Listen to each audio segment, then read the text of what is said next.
ইবলিস কত দীর্ঘকাল ইবাদত বন্দেগী করে আল্লাহ তাআলার ওয়ালির খাতায় নাম লিখিয়েছিল। আল্লাহ তাআলা তার উপর সন্তুষ্ট হয়ে তার মাকাম বাড়াতে বাড়াতে তাকে নিয়ে আসমানেও জায়গা করে দিয়েছিল, ফেরেশতাদের মধ্যে ঠাঁই করে দিয়েছিল। কিন্তু যখন আল্লাহ তাআলা আদম আলা নবিয়িনা ওয়া আলাইহিস সালামকে সৃষ্টি করলেন, এরপর তিনি সকল ফেরেশতাদেরকে আদেশ দিলেন, উসজুদু লি আদম, তোমরা আদমকে সেজদা করো। যদিও ইবলিস ফেরেশতা ছিল না, কিন্তু তাদের মধ্যে যেহেতু অবস্থান করছিল, এই আদেশের ব্যাপকতার মধ্যে সেও অন্তর্ভুক্ত ছিল। তখন আসমানের কোনো ফেরেশতা আপত্তি না করলেও, জিবরিল, মিকাইল, ইসরাফিল, মালাকুল মাউত কারো ইগোতে না লাগলেও ইবলিস ঠিকই আপত্তি করে বসলো, আল্লাহ এটা কেমন কথা, এটা তো আমার যুক্তিতে ধরে না, আমার লজিকে ধরে না। আনা খায়রুম মিন, আমি হলাম উত্তম, আদম হলো অধম। অথচ তখনও পর্যন্ত সে সর্বোচ্চ একজন ওলি, আর আদম আলাইহিস সালাম একজন নবী। একজন ওলি যত ইবাদত করুক, যত বুজুর্গি করুক, যত বন্দেগী করুক না কেন, গোটা দুনিয়ার সব ওলিকেও যদি এক পাল্লায় রাখা হয় আর কোন নবীর পায়ের একটা ধুলাকে এক পাল্লায় উঠানো হয়, সব ওলির পাল্লাই হালকা হবে আর নবীর পায়ের ধুলার দাবি বেশি হয়ে যায়। কোথায় নবী আর কোথায় ওলি? আর মাকাম তো শুধু ইবাদত বেশি করলেই হয় এমন তো না। নাউমুল আলিমি খায়রুম মিন ইবাদাতিল জাহিল। একজন আলেম যদি রাতের বেলা ঘুমিয়ে কাটায় আর আরেকজন আলেম না এমন ব্যক্তি সারা রাত জেগে জেগে ইবাদত বন্দেগী করে কাটায়, তারপর আলেমের ঘুম সাধারণ মানুষের ইবাদতের চাইতেও বেশি দামি হয়ে যায়। কিসের জন্য? যে ইবাদত করলো সে শুধু নিজের আখিরাতের তারাক্কি ফিকির করলো, তার আখিরাত গড়ে উঠলো, জান্নাতে তার মাকামও বেড়ে গেল। কিন্তু আলেম যে ঘুমাচ্ছে, এই ঘুমের দ্বারা তার ক্লান্তি দূর হচ্ছে, শরীরের মধ্যে শক্তি আবারও ফিরে আসছে। এবার সেই শক্তি নিয়ে সে দাওয়াতের মিশনে নেমে পড়বে, এবার সেই শক্তি নিয়ে তালেবুল ইলমদেরকে গড়ে তুলবে, এবার সেই শক্তি নিয়ে নতুন বিপ্লবের সূচনা করবে, এবার সেই শক্তি নিয়ে আল্লাহ ভোলা মানুষকে আল্লাহওয়ালা বানাবে, এবার সেই শক্তি নিয়ে জাহান্নামের দিকে ছুটতে থাকা মানুষগুলোকে জান্নাতের পথ দেখাবে। তো তার ঘুম তার একার জন্য হবে না, বরং তার ঘুমের দ্বারাও গোটা জাতি পরিণামের বিবেচনায় উপকৃত হবে। তো জাহেল সারা রাত জেগে জেগে ইবাদত করে যে মাকাম পাবে, আরে আলেম সে সারা রাত ঘুমিয়েও এর চাইতে বড় মাকাম পেয়ে যাবে। রাসূলুল্লাহ সাল্লাল্লাহু আলাইহি ওয়াসাল্লাম বলেন, ইন্নাল মুমিন লা ইউদরিকু বিহুসনি ফুলুকিহি দারাজাতাস সাইমিল কাইম। নিশ্চয় মুমিন তার উত্তম চরিত্রের দ্বারা, আর যেই লোকগুলো সারাদিন রোজা রেখে কাটিয়ে দেয়, সারা রাত ইবাদত বন্দেগীতে তাহাজ্জুদে অতিবাহিত করে দেয়, মুমিন তার উত্তম চরিত্রের দ্বারা তাদের সমমর্যাদা লাভ করে দেয়। সহিহ বুখারীতে হাদিস আছে, এক সাহাবী এসে বললেন, ইয়া রাসূলুল্লাহ দুল্লানি আলা আমালিন ইয়াদিলুল জিহাদ। আল্লাহর রাসূল আমাকে এমন একটা আমলের কথা বলে দেন যেটা জিহাদের সমতুল্য হবে। আল্লাহর রাসূল কি জবাব দিলেন? সহিহ বর্ণনার মধ্যে দুই রকম শব্দ আছে। এক বর্ণনায় আছে রাসূল বলেছেন, লা আজিদুহু, আমি এমন কোন আমল খুঁজে পাই না যেটা জিহাদের সমতুল্য হতে পারে। অন্য বর্ণনায় আছে, লা তাস্তাতিউনাহু, আরে জিহাদের সমতুল্য কোন আমল করা তোমাদের পক্ষে সম্ভবই না, তোমাদের সাধ্যের কথাই না। তারপর তিনবার প্রশ্ন করলো, বারবার পীড়াপিড়ির কারণে। রাসূল বললেন, তাহলে শোনো, একজন মুজাহিদ জিহাদের উদ্দেশ্যে যখন ঘর থেকে বের হবে, যতদিন ফিরে না আসবে, তুমি তোমার মসজিদে ঢুকে সারাদিন কাটাবা রোজা রেখে, সারা রাত কাটাবা নামাজ আদায় করে, এক মুহূর্তের জন্য ক্লান্তি বোধ করবা না, বিশ্রাম নিবা না, বিরাম করবা না, বরঞ্চ যতদিন মুজাহিদ ফিরে না আসে ততদিন তুমি পুরো টাইম ইবাদতে কাটায় দিবা। সে বলল, ইয়া রাসূলুল্লাহ ওয়া মান ইস্তাতিউ যালিক, এটা কে পারবে? এটা কার সাধ্যের কথা? আল্লাহ রাসূল বুঝিয়ে দিলেন, তাহলে ওই ব্যক্তির সমমর্যাদা লাভ করা তোমার পক্ষে কখনোই সম্ভব না। হাদিসের শেষে আছে, একজন মুজাহিদ যদি তার ঘোড়াকে বেঁধে রাখে রশি দিয়ে, এই ঘোড়াটা রশি বাঁধা অবস্থায় যতটুকু হাঁটবে চলবে, এর বিনিময়ে প্রতিটা চলাফেরার বিনিময়ে মুজাহিদের আমলনামায় সওয়াব লেখা আছে। এমনকি কিয়ামতের দিন যেদিন মিজানে নেক আমলগুলো মাপা হবে, সেদিন তার ঘোড়ার গায়ের ঘাম, তার ঘোড়া থেকে বের হয়ে আসা মলমূত্রকে পর্যন্ত তার নেকের পাল্লায় মাপা হবে। তো কি বুঝলেন? মাকাম দেয় কে? মর্যাদা দেওয়ার মালিক কে? আল্লাহ যদি মর্যাদা দেন সেটাই তো আসল মর্যাদা। আল্লাহ যদি মর্যাদা কেড়ে নেন, লোকে টাকা দিয়েও ক্ষমতা খাটিয়েও মর্যাদা লাভ করতে পারে না। নবী মুসা আলাইহিস সালাম কত মাজলুম ছিলেন, কত জুলুম তাকে সইতে হয়েছিল, কিন্তু ইতিহাসে আজও তিনি অমর হয়ে আছেন। আর ফেরাউনের কিসেরই বা অভাব ছিল? আর জমিনের রাজা, এত এত তার ক্ষমতা, এত তার বাহিনী, এত তার অর্থবিত্ত, কিন্তু পরিণামের বিবেচনায় সেই বেইজ্জতি হলো। তো মাকাম দেওয়ার মালিক তো আল্লাহ।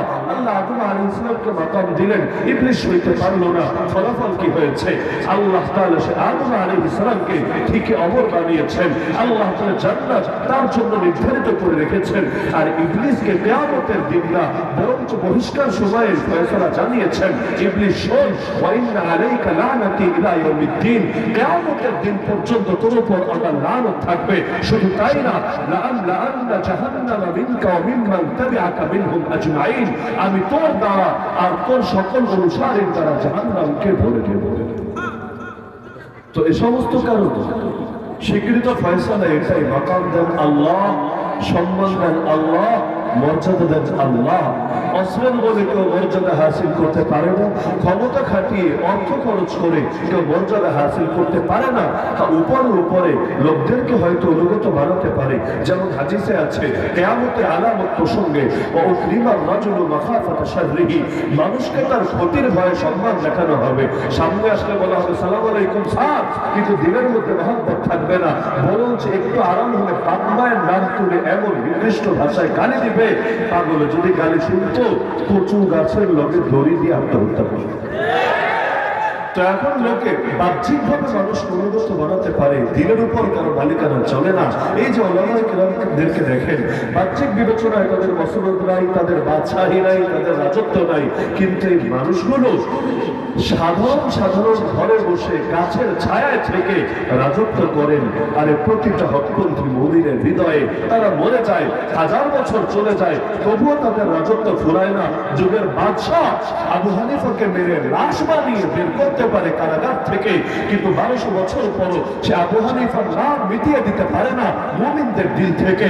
ইবনে তাইমিয়াকে লাশে পরিণত করতে পারে কারাগারে রেখে, কিন্তু 700-800 বছর পরও ইবনে তাইমিয়ার নামের শুরু থেকে শাইখুল ইসলাম শব্দটা পারে না মুছে দিতে।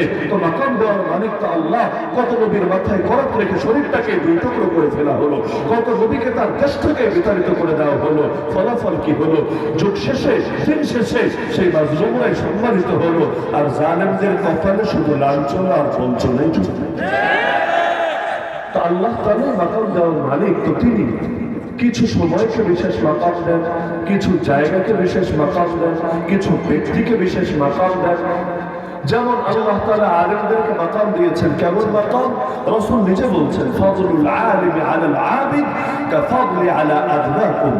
আর কোনো পাপীর কথা না, একজন বুজুর্গ ব্যক্তি যে অনেক ইবাদত করে, অনেক বন্দেগী করে, আবেদ তো তারই বলে যে কবিরা গুনাহ করে না, যে বরঞ্চ যে আল্লাহর বান্দা কখনো যদি বাইচান্স হয়েও যায়, এক মুহূর্ত স্থির থাকে না, তওবা করে, প্রতিটা মুহূর্তে আল্লাহর আদেশ মানে, আল্লাহর নিষেধ বর্জন করে, তারই তো আবেদ বলে। তো রাসূল বলেন, আবেদের চাইতে, ইবাদতকারী বুজুর্গের চাইতে একজন আলেমের দাম এত বেশি, তোমাদের সাধারণ একজন মানুষের উপর আমি নবীর দাম যত বেশি। সুবহানাল্লাহ। নবীর দাম কত বেশি বলতে চাইলে রাতকে রাত ফুরাবে, তবুও তার মাকাম বর্ণনা করে শেষ করা যাবে না। তো রাসূল সেটার সঙ্গে তুলনা দিয়েছেন। আল্লাহ রাসূলের এই তুলনা বুঝতে যে দিল লাগে, বাস্তব কথা সেই দিলও আমাদের নাই। এর জন্য যে ইলমের গভীরতা লাগে, সেই গভীরতা আমাদের ভেতরে থাকে। তো এখন আল্লাহ তাআলা কোন ব্যক্তিকে দিলেন বিশেষ মর্যাদা, কোন সময়কে দিলেন বিশেষ মর্যাদা। যেমন লাইলাতুল কদর, এক রাতকে আল্লাহ এমন মাকাম দিয়ে দিয়েছে, একটা রাত যদি পেয়ে যান, কোরআনের ভাষায় লাইলাতুল কদরি খায়রুম মিন আলফি শাহর, 1000 মাস, 1000 রাত না, 1000 সপ্তাহ না, 1000 মাস ইবাদত করে লোকে যে মাকাম পাবে, মাত্র একটা রাতকে কাজে লাগিয়ে আপনি তার সমান না, তার চাইতেও বেশি মাকাম পেয়ে যাবেন। এখানে হাজার মানে 1000 উদ্দেশ্য, এটাও শরীফের দাবি করার সুযোগ নাই। আরবিতে সংখ্যা বোঝানোর জন্য সর্বোচ্চ শব্দই হলো আলফুন, এর চাইতে বড় কোনো শব্দ নাই। এর চাইতে বাড়াতে হলে আগে পরে জোড়াতালি দিয়ে বাড়াতে হয়। 1 লাখ বলতে চাইলে বলতে হয় মিয়াতু আলফিন, 100,000 মানে সমান সমান 1 লাখ, এভাবে। তো আলফুন যেহেতু সর্বোচ্চ শব্দ, আল্লাহ সেই সর্বোচ্চ শব্দটাই ব্যবহার করেছেন লাইলাতুল কদরের গুরুত্ব বোঝানোর জন্য। এখন এর গুরুত্ব যে কত বেশি, এর মাহাত্ম্য যে কত বেশি, এটা রব্বুল আলামিন জানেন, আমাদের মতো পাপী বান্দারা জানেন। একইভাবে আল্লাহ কিছু জায়গাটা অনেক বড় মাকামওয়ালা বানিয়ে দেন, যেমন ধরেন মক্কা, যেমন মদিনা। আল্লাহ আমাকে এবং আপনাদের সবাইকে মৃত্যুর আগে একবার হলো সেই মক্কা আর মদিনার জিয়ারত লাভ করে আমাদের চোখ আর আমাদের দিলগুলোকে শান্ত করার তৌফিক দান। সেই মক্কা আর মদিনাকে অন্যান্য মাকাম তো আছেই, আল্লাহ তাআলা এমন মর্যাদা দিয়ে দিয়েছেন দাজ্জালের মতো কুফরি পরশক্তি, যার চাইতে কুফরের পক্ষে বড় কোনো পরশক্তি হয় না, হতে পারে না। সেই দাজ্জাল সারা দুনিয়া বাড়াবে মাত্র 40 দিনের মধ্যে, কিন্তু না মক্কায় ঢুকতে পারবে না মদিনায় ঢুকতে পারবে। আল্লাহ তাআলা নিজেই গায়বী ভাবে ফেরেশতাদেরকে দিয়ে দাজ্জালের হাত থেকে মক্কা আর মদিনাকে হেফাজত রাখবে। আর মক্কা মদিনার মধ্যে নামধারী কিছু লোক যদি কখন থাকে, যেমন এখন কাদিয়ানীরাও যেহেতু পাসপোর্টে, যেহেতু আইডি কার্ডে, যেহেতু জন্মসনদে তাদের ধর্ম পরিচয় লেখা থাকে ইসলাম, কাদিয়ানী মতবাদ, এটাকে আলাদা কোনো ধর্মীয় পরিচয় এই বাংলার মাটিতে এখনো দেওয়া হয় নাই। হিন্দু হলে এটা লেখা থাকবে ধর্ম হলো হিন্দু ধর্ম, খ্রিস্টান হলে লেখা থাকবে খ্রিস্ট ধর্ম, বৌদ্ধ হলে লেখা থাকবে বৌদ্ধ ধর্ম, ইহুদি হলে লেখা থাকবে ইহুদি ধর্ম, কাদিয়ানী হলে লেখা থাকবে ইসলাম। নাউযুবিল্লাহি মিন যালিক। এখন এই পরিচয়কে ব্যবহার করে সে মক্কায় যায়, সে মদিনায় যায়, সে কাবায় যায়, সে মসজিদে হারামে যায়, সে রওজায়ে আতহারে যায়। কত বড় বেয়াদবি, কত বড় লাঞ্ছনা গোটা মুসলিম উম্মার জন্য, যে যারা আল্লাহ রাসূলের শানে নিয়মিত গুস্তাখি করে, যাদের আদর্শের ভিত্তিতে দাঁড়িয়ে আছে, নবীর শানে বেয়াদবি করার উপরে, এরকম বেয়াদবরা, এরকম গুস্তাখরা যারা নিয়মিত খতমে নবুয়তের চাদর ধরে তাদের হাঁচড়া করে, এরা গোটা উম্মতের 180 কোটি মানুষকে লাল কার্ড দেখিয়ে মক্কায় গিয়ে, মদিনায় গিয়ে রওজায়ে আতহারকে, হারাম শরীফকে অপবিত্রে পরিণত করে। অথচ কোরআনের ফতোয়া, রাসূলের ফতোয়া কোন মুসলমান ছাড়া অন্য কেউ ঢুকতে পারবে না এই আরব উপদ্বীপের মধ্যে। অথচ আমাদের দুর্বলতার কারণে, আমাদের গাফলতির কারণে এরা বুক ফুলিয়ে সরকারি সুবিধা নিয়ে ঠিকই ঢুকে যাচ্ছে সরকার পবিত্র ভূমিতে, মদিনার পবিত্র ভূমিতে।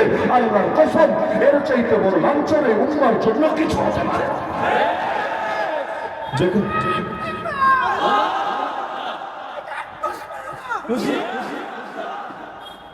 যেখানে দরকার ছিল গুস্তাখ রাসূলদেরকে ওদের প্রাপ্য বুঝিয়ে দেওয়া, সেখানে সেটা তো পারলই না। উল্টো মক্কা মদিনার পবিত্রতাও হেফাজতে রাখতে পারলো না।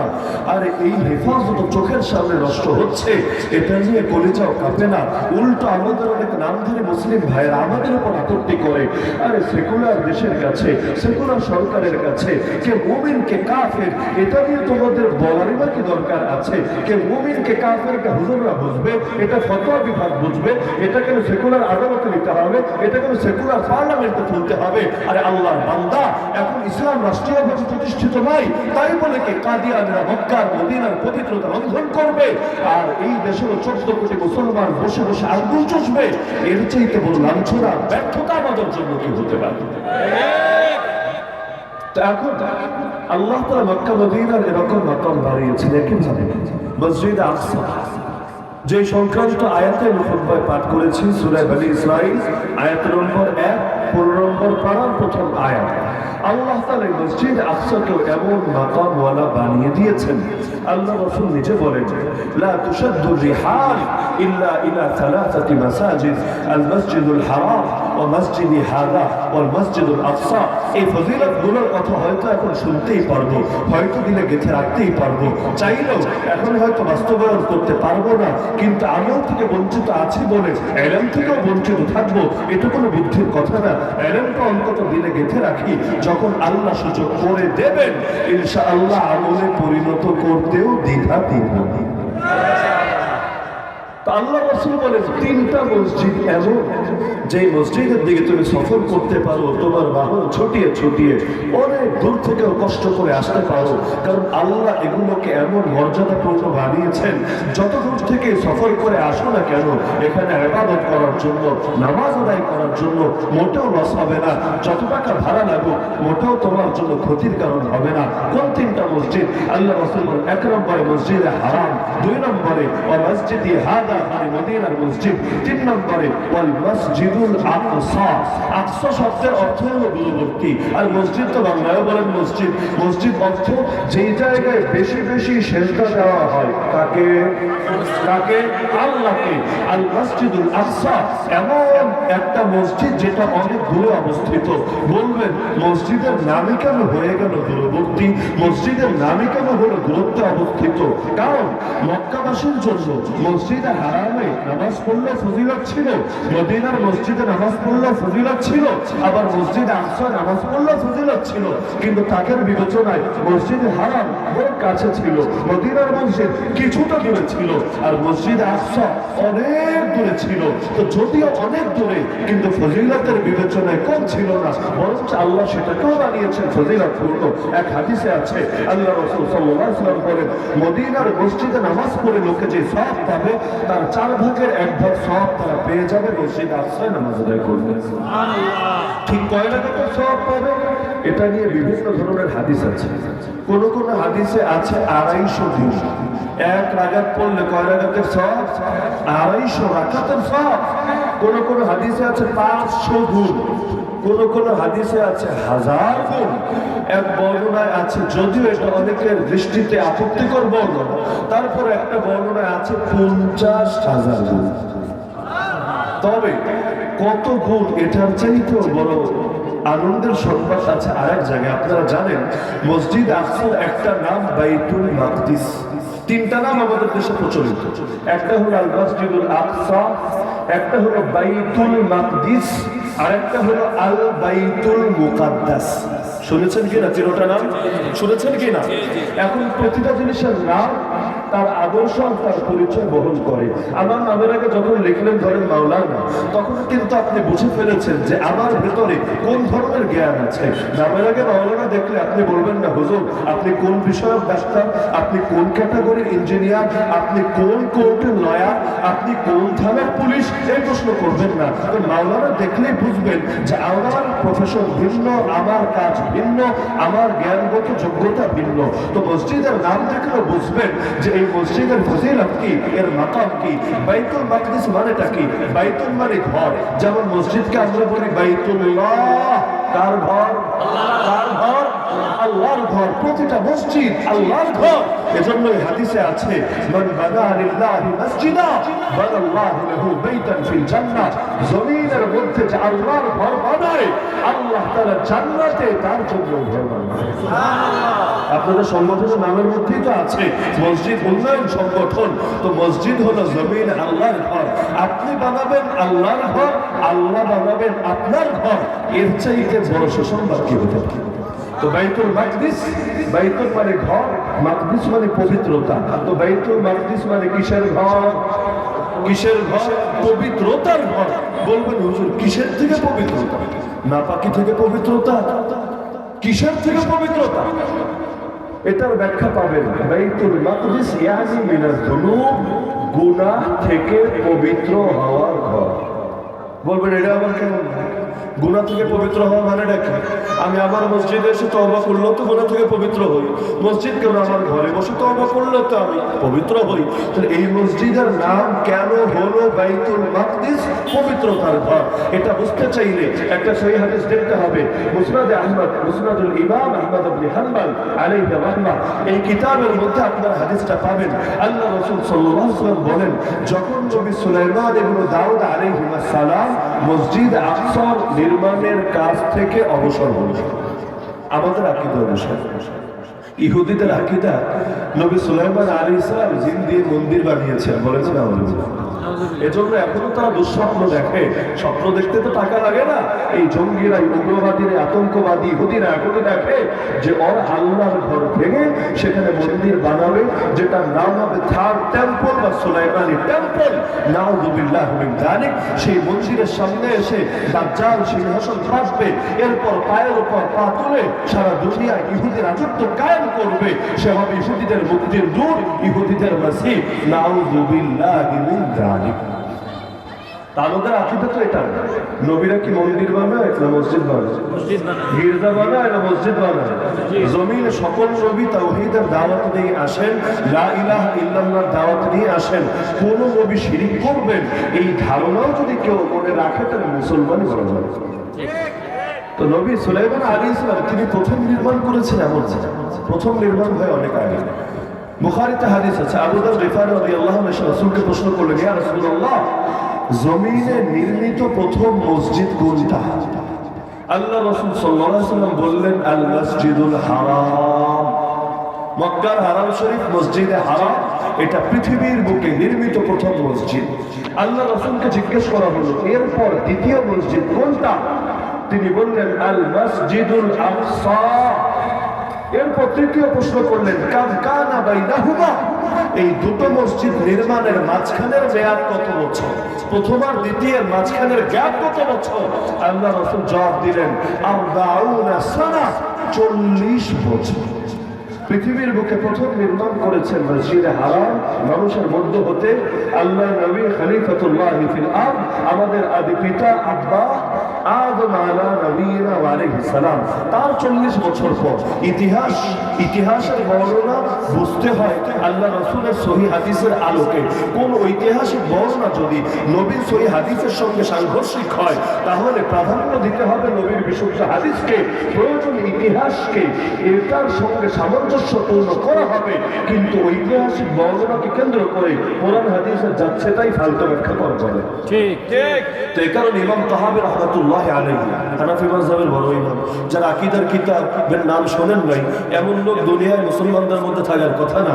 ইমাম তাহাবী রাহমাতুল্লাহি আলাইহি শারহ মুশকিলিল আসার কিতাবের মধ্যে লেখেন যে আব্বা আদম আলাইহিস সালাম প্রথম মসজিদে হারাম নির্মাণ করেছেন। তার 40 বছর পরে তার কোনো সন্তান, সেই সন্তান নবীও হতে পারে, সেই সন্তান কোনো ওলিও হতে পারে, সেই সন্তান কোনো আলেমও হতে পারে। তিনি প্রথম মসজিদ আকসার ভিত্তিপ্রস্তর স্থাপন করেছেন, ভিত্তি গেড়েছেন। কিন্তু একটা মসজিদ একবার গড়লে কিন্তু হয় না, সময়ে সময়ে পুনর্নির্মাণ করা লাগে, সংস্কার করা লাগে। দীর্ঘকাল চলে গেলে ভেঙে যায়, এর নতুন করে কাজের প্রয়োজন হয়। তো বারবার সংস্কার হয়েছে। তো পরবর্তীতে মসজিদে হারাম বিশেষভাবে যার হাতে সংস্কার হয়েছে, কে? তিনি জাতির পিতা ইব্রাহিম আলাইহিস সালাম। আর মসজিদে আকসা বিশেষভাবে যার হাতে সম্প্রসারিত হয়েছে, পুনর্নির্মিত হয়েছে, তার নাম নবী সুলাইমান ইবনে দাউদ আলাইহিস সালাম। তো যখন তিনি কাজ শেষ করলেন, এরপর আল্লাহর কাছে 3টা দোয়া করেছিলেন। মুসনাদে আহমদের হাদিস। কয়টা দোয়া? বলবেন কেন ওই সময় দোয়া করলো, আগে কি জীবনে দোয়া করে নাই? করেছে তো বহু। কিন্তু দোয়া কবুল করার উত্তম একটা টেকনিক হলো নেক আমল করার পরে দোয়া করবেন, ইনশাআল্লাহ আল্লাহ দোয়া ফিরাবেন। এই যে মাহফিলের পরে দোয়া হয় না কি হয় না? আজকে হবে নাকি হবে না? এই দোয়ায় আপনারা গুরুত্বের সঙ্গে শরীক হন নাকি হন না? কিসের জন্য? কারণ এই যে নেক আমল হচ্ছে সারাদিন ধরে, আবার রাতের একটা অংশ ধরে এত কোরআন তেলাওয়াত হবে, এত কোরআন হাদিসের বয়ান হবে, আলোচনা হবে। এই যে এত নেক আমলের পরে বান্দারা যখন হাত তুলবে আল্লাহর কাছে, আশা করা যায় আল্লাহ হাত ফিরাবেন না। নবীরাও তো এই কাজই করতেন। নবী ইব্রাহিম আলাইহিস সালাম মসজিদ হারামের নির্মাণ কাজ শেষে দোয়া করেন নাই যে আল্লাহ আমার বংশে এমন একটা নবী দেন না আল্লাহ যিনি 4টা গুণের অধিকারী হবেন।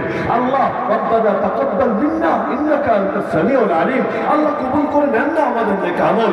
আল্লাহ আপনি ক্ষমা করে দেন যত ভুল ত্রুটি আছে, আপনিই তো সকলে তওবা কবুলকারী, আপনিই তো চির দয়াবান। তো নবী সুলাইমান এভাবে 3টা দোয়া করেছিলেন। 1 নম্বর দোয়া, আল্লাহ আমি যেহেতু বাদশাহ প্লাস বিচারক, সুতরাং আমি যত শাসন করব, যত বিচার করব, আমার কোনো শাসন বা বিচার তোমার বিচারের সাথে যদি সাংঘর্ষিক না হয়, তোমার দ্বীনের বাইরে আমি যাতে কোনো ফয়সালা দিয়ে না বসি, আল্লাহ তুমি কবুল করো। মুসলমানদের সরকার যারা, শাসক যারা, বিচারক যারা হয়, তারা সব ক্ষেত্রে নিজেদেরকে আল্লাহর প্রতিনিধি মনে করে। এই কারণে মুসলমানদের রাষ্ট্রপ্রধানকে কি বলে? খলিফা। শোনেন নাই কি বলে? খলিফা। যদিও বাংলাদেশে বা আপনাদের গাজীপুরে মনে হয় আজকাল দর্জিরে বলে খলিফা। শব্দের কি পরিমাণ অবমাননা করি আমরা। খলিফা মানে প্রতিনিধি। আর যিনি মুসলমানদের রাষ্ট্রপ্রধান হবেন তাকেও হতে হবে প্রতিনিধি। তিনি সব ক্ষেত্রে পূর্ণ স্বাধীন হবেন না, তিনিও হবেন পরাধীন। তবে একজনেরই পরাধীন। কে তিনি? কে তিনি? আল্লাহ। তো তিনি প্রথম দোয়া করলেন, আল্লাহ আমি যত ফয়সালা করব আমার ফয়সালা যেন তোমার ফয়সালার সাথে মিলে, আমি যদি কোনো জুলুম না করি, স্বৈরাচার না করি, আমি যদি তোমার দ্বীনের বাইরে কোনো পদক্ষেপ নিয়ে না ফেলি। 2 নম্বর দোয়া, রব্বি হাবলি মুলকা লা ইয়ানবাগি লিআহাদিন মিন বাদি। এই দোয়ার কথা কোরআনে আপনি পাবেন। তিনি বললেন, হে আল্লাহ আমাকে এমন রাজত্ব দেন, এমন শাহানশাহী দেন যেটা আমার পরে কারো জন্য শোভাই পাবে না। এত বিশাল এক রাজত্ব আল্লাহ দিয়েছেন, এমন এক রাজত্ব বাতাসও তার কথা শুনতে বাধ্য। তাজরি বিআমরিহি রুখাআন হাইথু আসাদ। তার কমান পেলে বাতাস তার সিংহাসনকে উড়িয়ে নিয়ে চলে। এমন এক রাজত্ব, পিঁপড়ার উপরও যে রাজত্ব চলে, পিঁপড়ার ভাষাও বোঝে, পাখিদের ভাষাও বোঝে, ভূতকেও শাসন করতে পারে। এমন এক রাজত্ব, শয়তান শুধু জিনে না, শয়তান পর্যন্ত তার কমান মানতে বাধ্য থাকে। ওয়াশায়াতিনা কুল্লা বান্নাই ওয়া গাওয়াস। আল্লাহ এমন এক বিশাল রাজত্ব দিয়ে দিলেন তাকে। তো এই দুটো দোয়া তিনি করলেন। আল্লাহ রাসূল বলেন, এই দুটো দোয়ার ব্যাপারে আমি তো এটা 100% নিশ্চিত যে এগুলো আল্লাহ নবী কবুল করেছেন। আর 3 নম্বর যে দোয়াটা করেছেন, আমি মুহাম্মদ আশাবাদী আল্লাহ এটাও কবুল করে নিয়েছেন।